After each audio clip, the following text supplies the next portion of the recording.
When I first started crocheting, I was 12 years old, and I found a tiny little set of hooks, some tiny thread, and doily books at a nearby garage sale. I still vividly remember curling up immediately in our comfy living room chair and opening the book and starting to read the instructions. And before long, I was whipping out doily after doily. They were an obsession. I made doilies for everybody that I knew, and I made coasters for everybody, which are basically just tiny doilies. I loved them so much, and they just hold such a special place in my heart. So when I first saw this design by Janica Carter called Crossaster, I was completely blown away. So this is a shawl or a throw, but it really reminded me so much of all those beautiful doilies I made all of those years from those vintage pattern books. This is truly one of the most stunning circular crochet shawls I've seen, and yes, we do have a knit version, so if you prefer to knit, we have one called Camera Rodanta, and we will link below to that for you. This shawl is truly elegant, it is heirloom worthy, and this is the kind of thing that I think would be great for a very special gift for someone. I think they're going to treasure it for years and years to come. So the design is called Crossaster, which is a genus of sea stars, and the design really mimics the circular shape of those sea stars. So you have the first center section, which to me looks like little arms on a sea star, but this design is mainly double crochets and chains. So then you move on to the second section here, another beautiful, simple, easy repeating section, and it is mainly double crochets and chains as well. And then the final section features this beautiful chevron design with these lovely little puff stitches. I think it is so gorgeous. I love making circular items because the design repeats throughout your round. So once you start your round and you've memorized that first little part, you just continue to repeat that. To make sure the shawl is supremely luscious and divine, we used our Alpaca Silk Lace yarn. The yarn really just catches the light, and it flows and drapes really gorgeously, and it blocks really beautifully. And that's important because you definitely want to block this shawl to really open up all those lacy stitches. As for colors, you could totally make this all in one color and it would be heavenly, but just to give it a little bit more interest, we decided to use two colors. So the one with the subtle little blue flecks is our Wild and Free color, and then the ivory shade is our Purity color. So they really blend beautifully together. Another great option would be to do a 3-color gradient. So you could use one color for the center section, another color as you move out, and then a third color for your final section. And I think that would be fabulous. We're gonna go ahead and link to the pattern and the yarn in the description box for you, or you can just head directly to expressionfiberarts.com, and while you're there, go ahead and sign up for email updates. I'm gonna email you every Friday with our new free pattern, just like this one. We try to do a new pattern every Friday. Sometimes they're knit, sometimes they're crochet, but they're usually free just for a limited time, so you don't wanna miss out on getting those. Let's go ahead and jump into today's tutorial for this project. So for today's demo, I wanted to show you a little bit of each section. So here's section 1. For round number 1, we're gonna go ahead and do a magic ring. So grab the tail of your yarn, then grab the working end of your yarn attached to your ball, and go ahead and wrap it up and over your fingers until you have a little X. Then you're going to pinch the X, reach under this first little strand, grab your working yarn, and there you have a magic ring. And that's what you're going to work into. All right, now you're gonna go ahead and work 6 single crochets into your magic ring. And I like to do a little chain 1 just to secure that. So we're gonna work 6 single crochets. 1, 2, and this is forming the very center of our shawl. 3, 4, 5, and 6. And you can see when you pull on the tail that it's going to cinch up your little center hole there. Now we're going to start working in the round. So here was that first stitch that we worked. Now we're just going to do 2 single crochets into each stitch around. So go ahead and start with that very first single crochet that you worked and work 2 single crochets into that. 1, 2, and then go to the next single crochet and work 2 into that one, 3 and 4, and continue on until you have 12 single crochets, 5 and 6. So there's 2 into that one, 2 into this one, which makes 7 and 8. Then we've got 2 into the next stitch, so 9, 10, and then we've got this final stitch here. We'll work 11 and 12. So that was round number 2. For round 3, you're going to start with a chain 4, 2, 3, 4, and this does count as your first double crochet plus a chain 1. Now you're just going to repeat around, double crochet into the next stitch, chain 1. So you're going to repeat that around, double crochet into the next stitch, chain 1, double crochet into the next stitch, chain 1. So continue going with that. Now I am using a thicker yarn today just to make it a little easier for you to see. This is our Gardenia Enduring Worsted yarn. Chain 1, double crochet, chain 1, and you're going to want to end up with 12 double crochets and chain 1 spaces, so you want to count. I always like to count when I finish a row or a round in crochet to make sure that I'm getting the correct number of stitches. Let's go ahead and see where we're at. And you do want to count the first chain as a double crochet. So 1, 2, 3, 4, 5, 6, 7, 8, 9, 10, 11, and 12. So you've got that final chain 1, and then you're going to join with a slip stitch into the third chain of that original chain 4. And that completes round 3. You can go ahead and cinch up your little hole tighter too if it starts to loosen. Now we're going to jump into round number 4. So you're going to slip stitch into the first chain 1 space. So just jump right over here and slip stitch into that. Then you're going to chain 3, which does count as a double crochet. And you're going to double crochet into that same chain 1 space. Now you're going to chain 2 and work 2 double crochets into the next chain 1 space. So jump over here and work your 2 double crochets.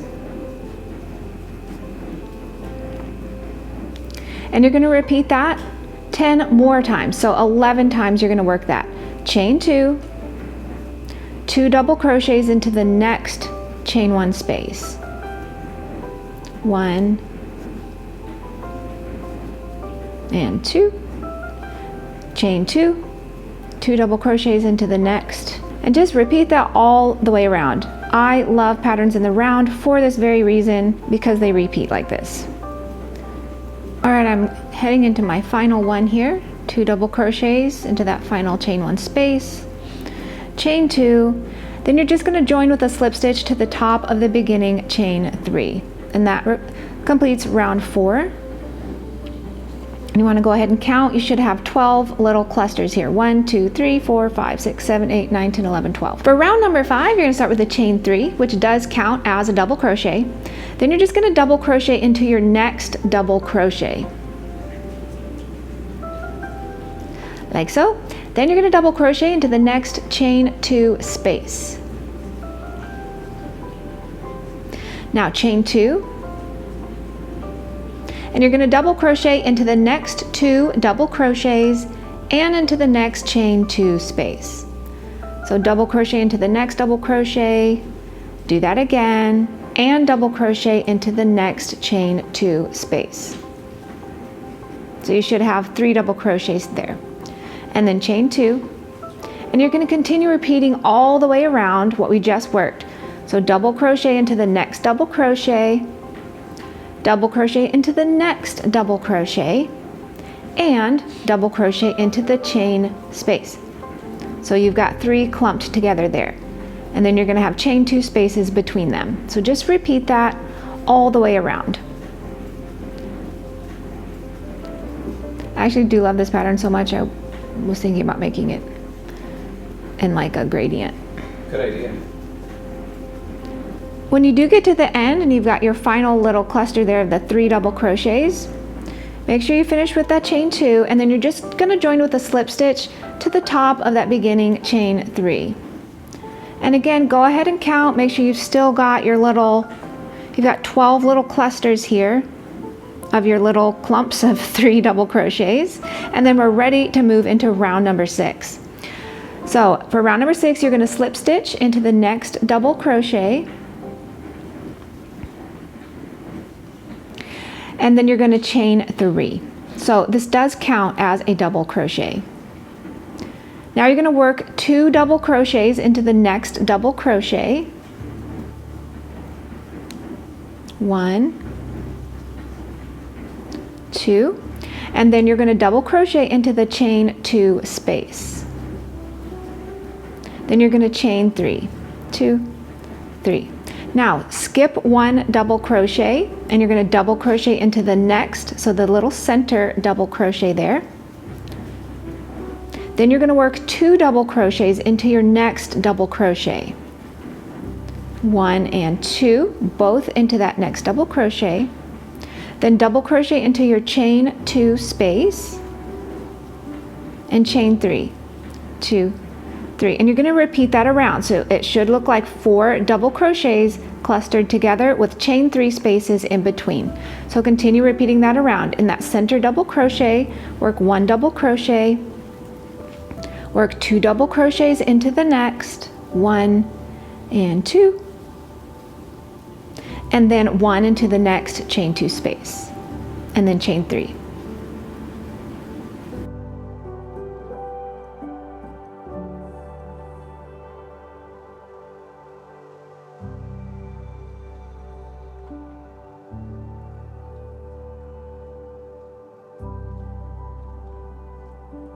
All right, when you come to the end, you're going to go ahead and finish up with your final little set of your 4 double crochets there, chain 3. Then you just join with a slip stitch to the 3rd chain of that beginning chain 3. And that completes round 6, and go ahead and check that everything looks good before you move on to your next round. So here's what we've got so far. So you can see how the design is starting to take shape. We had 1 double crochet, and then 2, and then 3, and then 4, and you can see how they're kind of curving around.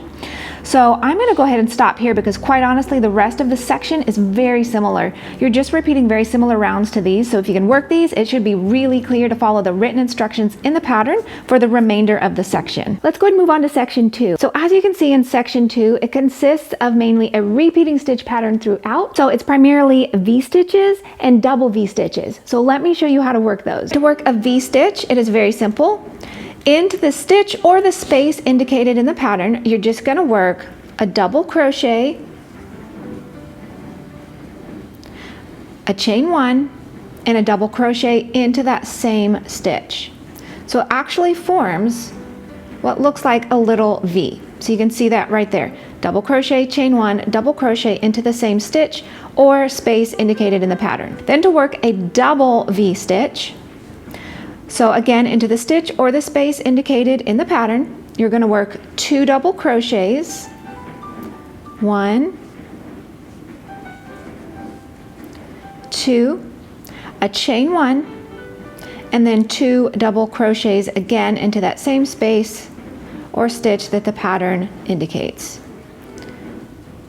So you can see here, it's also a V, but it's double. So you've got 2 double crochets, you've got your chain 1, and 2 more double crochets all into that same space. Now on to section 3. This mainly consists of double crochets and chain stitches and some fun little puff stitches. So I thought it would be fun today to show you how to work a puff stitch. Now to work a puff stitch, these are so fun. You're going to start with a yarn over and insert your hook into the stitch indicated into the pattern.